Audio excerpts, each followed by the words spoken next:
Losers focus on what they are going through, but champions focus on what they are going to.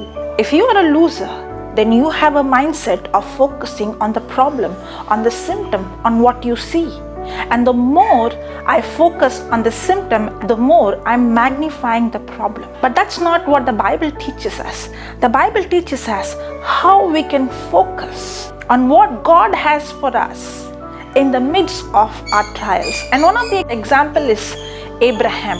Bible says he was almost 100 years old and his body was as good as dead, and Sarah's womb was dead. But he did not consider his own body dead. He already saw himself the father of many nations. He started to speak the unseen. He did not focus on what he was going through, but he focused on what he was going to.